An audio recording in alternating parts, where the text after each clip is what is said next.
okwogera ne Katonda buli ku makya y'ensulo ennamu ekulukutira mu bulamu bwaffe ne tufuna amaanyi agatuyamba okuyita mu lunaku lwonna. Funa amaanyi nga tonnafuluma nnyumba yo. Omulabi waffe owa 3ABN kwaniriza nnyo nate mu programu eno Ensulo Ey'enkya. Nze nno okugikutuusaako olwaleero ndi mukadde wa kkanisa Dr. Saul Muyigwa Mubanda nga nkaddiira wali ku SDA Kampala Central Church. Njagala okwebaza okuba nti olonzeewo okuba naffe mu kiseera kino.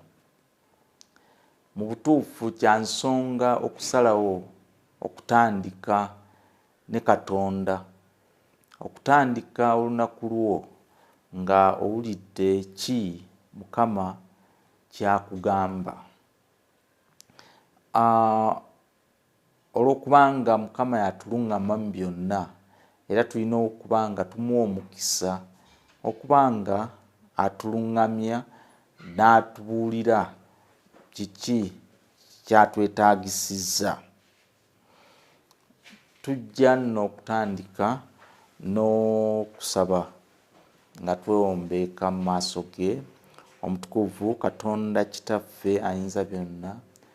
Tweyanza kubanga otukkiriza nate okujja mu maaso go.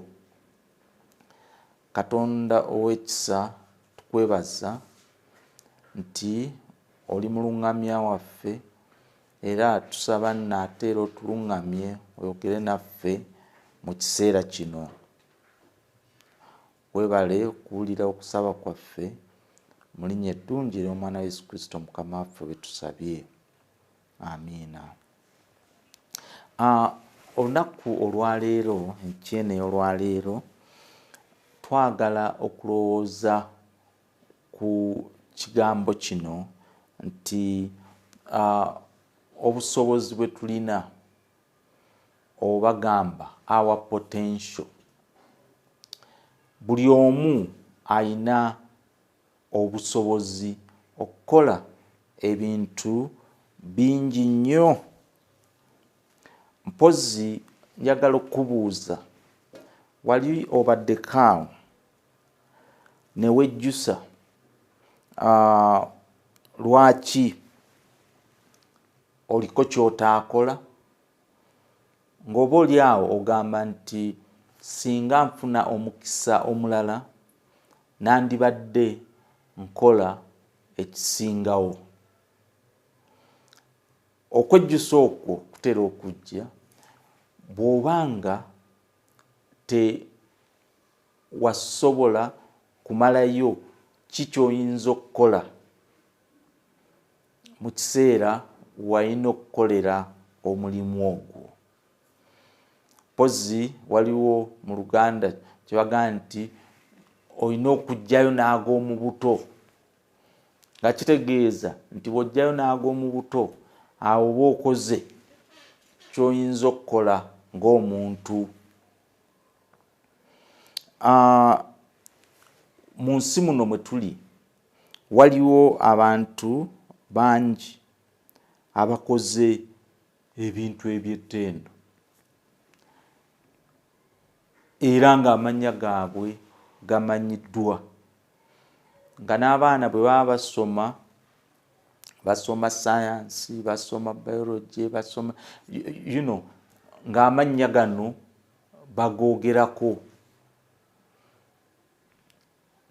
N'atayagala physics, bw'oyogera ku Isaac Newton erinnya eryo aba alijjukira kubanga yalina bingi bye yakola. Naye weewuunye newankubadde nga tulina abantu abakoze ebintu ebinene mu kkanisa n'ate ne mu nsi ey'okusoma, n'ate era waliwo bangi abayise mu nsi muno ng'ogezaako okunoonya omukululo gwabwe nga togulaba, nga bayiseemu bwe batyo nga balinga awatali nga balinga abataaliwo, nga ne bwogenda mu kkanisa yaabwe bwe basinziza nga bw'oyogera erinnya eryo bakubuuza ani oyo gw'oyogerako. Emirundi mingi ekyo kijja olw'okubanga tetusobola kukozesa maanyi gaffe Katonda ge yatuwa okubanga tugamalayo, nga tukozesaako katono nnyo bwe kati. Abasoma sayansi bakuga nti obwongo bwaffe buno busobola okukola ebintu bingi nnyo, n'emirundi egisinga omuntu waafiira ng'akozesezzaako ka percentage katono nnyo. Kale enkya eno ey'olwaleero Mukama atuwadde olunyiriri olusangibwa mu Mubuulizi essuula ey'omwenda olunyiriri lwa 10 kwe tugenda okwetoolooleza ekyokuyiga kyaffe enkya eno ey'olwaleero.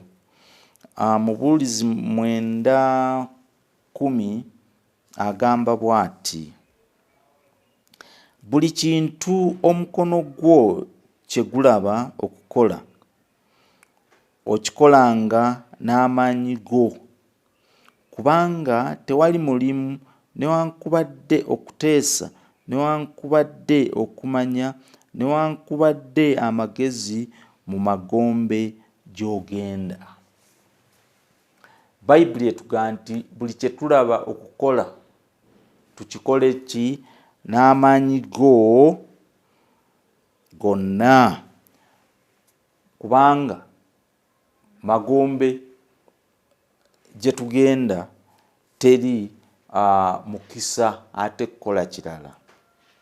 Kale nno Bayibuli ye kyevudde tuwa amagezi nti bw'obanga olina omukisa okubaako ky'okola okikole. Waliwo ebuuzizza, waliwo abantu be tuyita bakagezi munnyu, genius. Wali bwebuuzizza ba genius bano osobola okumusomesa obusomesa n'afuna training okufuuka kafulu, oba aba yazaalibwa genius, oba yali azaalibwa nga kagezi munnyu? Yaabaffe kagezi munnyu oyo kiki ku 10 percentage kyeyo gye tuyinza okugamba nti eno ya buzaale, eno yagiyiga buyizi. Mu kuddamu ebibuuzo ebyo tuyinza okweddamu, kuba kati abamu bagenda ne bagaa nti gundi oyo ekimufuula bwe kityo abaabwe bagezi nnyo, nti naye nze gye nazaalibwa tetuli bagezi nnyo oba tetuli bakozi. Naye ekyo kiba kyekwaso ekiyinza obutabaamu ggumba, kuba gye tugenda mu maaso tujja kulaba nti obaolyawo bye tukola okubaako bye tusobola okukola okuimplementinga kiva ku kiki kye tutaddemu. Mpozi tujja kufuna omukisa okulabako ku bantu abaliko bye bakoze, amannya gaabwe ne gatutumuka mu kkanisa n'awalala, bo baakikola batya. Waliwo omuntu omu gwe twagala okwogerako, bamuyita Thomas Edison. Gwali mwezi gwa 2 nga 19 omwaka 1878. Thomas Edison ono yafuna omudaali ogwa America olw'okubanga yali akoze gye bayita phonograph. Eno nga yali esobola okukwata vidiyo oba oluyimba ng'omuyimbi ayimba ate n'asobola okuluzannya ne lulabibwa oluvannyuma. Mwattu ebyafaayo bituga nti Edison ono ogwo omudaali gwe yafuna gwali gumu ku midaali gye yafuna 1993 mu bulamu bwe. Oba kuweera omudaali mu America oba okoze kyamaanyi, naffe wano mu Uganda tulina emidaali egigabibwa.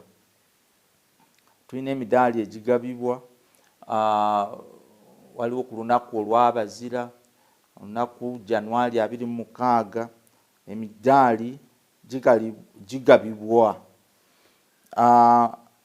Mpozi nyinza okubuuza gwali ofunyeyo ku mudaali. Okay.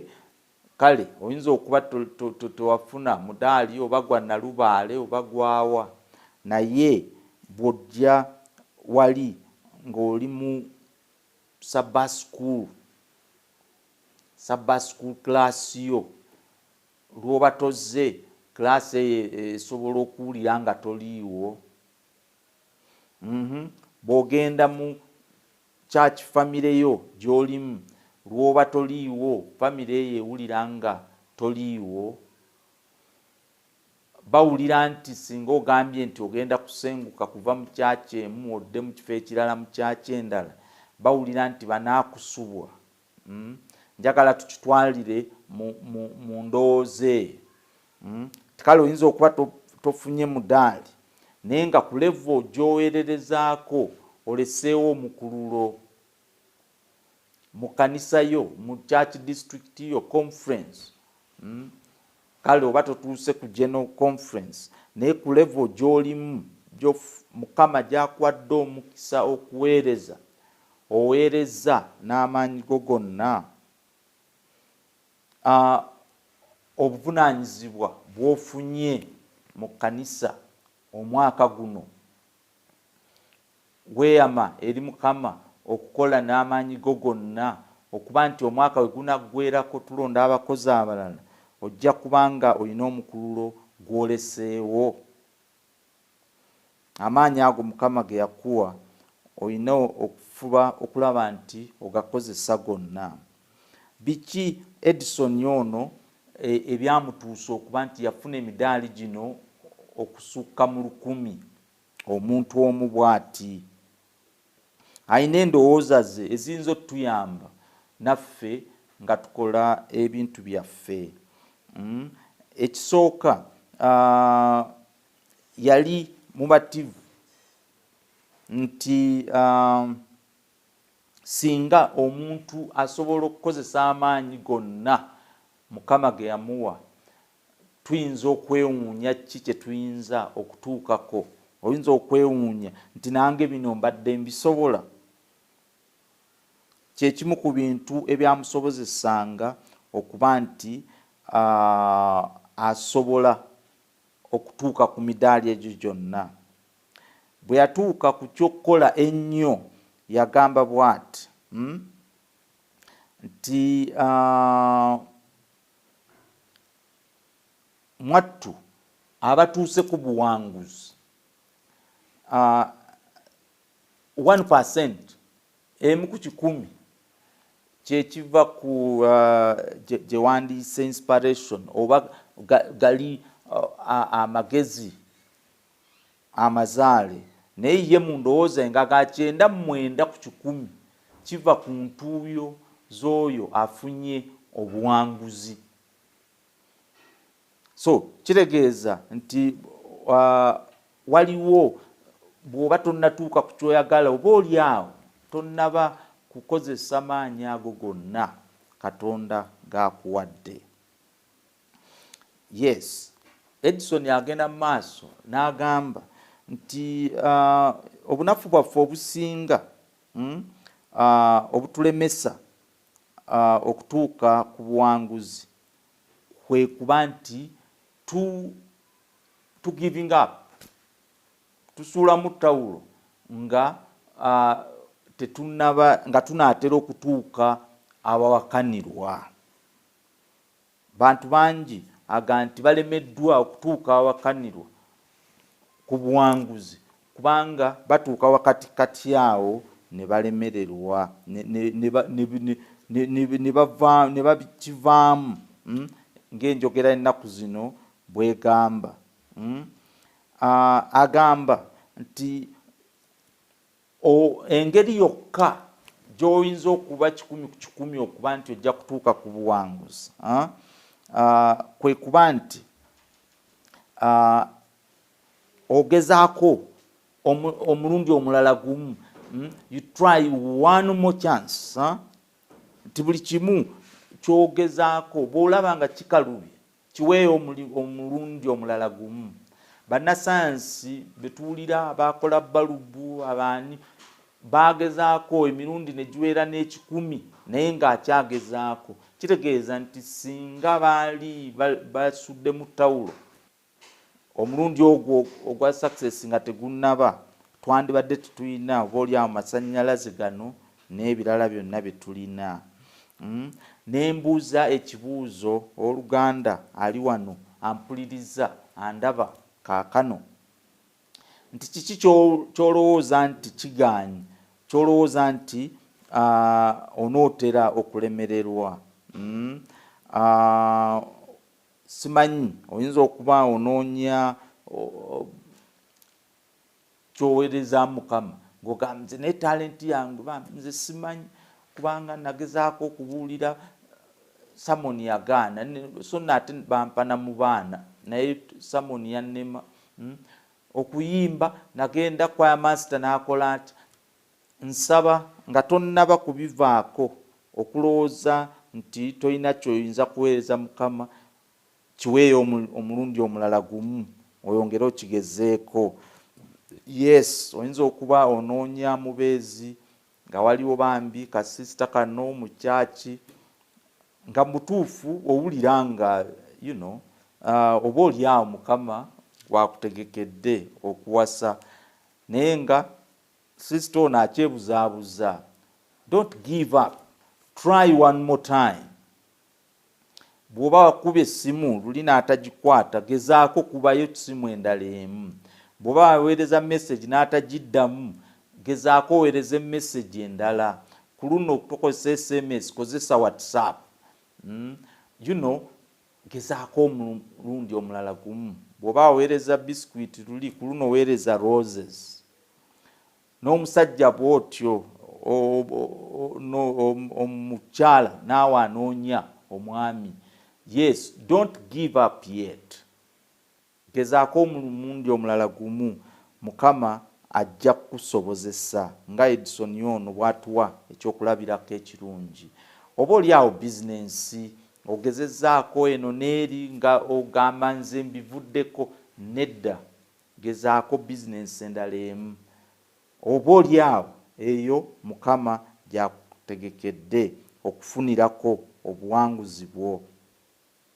Oyinza okuba onoonya mwana, kapo munoonya omwana myaka 1, 2, 5 akyagaanyi, yongera ogezeeko. Waliwo be tumanyi nga baafuna omwana mu mwaka gwabwe ogw'10 mu bufumbo. Bye tuyiga ku musajja ono eyafuna emidaali 1993. Yes, ye Edison alowooza nti mwattu ne feria n'ekigaanyi nakyo ate kivaamu ekyokuyiga ate kigenda okutuusa ku buwanguzi. Yes, let us not give up. Tweyongere maaso kuba naate nga kyetufunye Bayibuli etugambye nti Mukama kyakuwadde kiteekeko amaanyi go gonna, ng'olunyiriri bwe lwatugambye nti ky'oba ofunye kikozese. Emirundi mingi tulabye abasucceedinze ne tutandika okuwulira so nno nange bizinensi eyo nali ngirowoozezzaako, So no nali mpandiise ne mu New Year resolution. Ne what happened?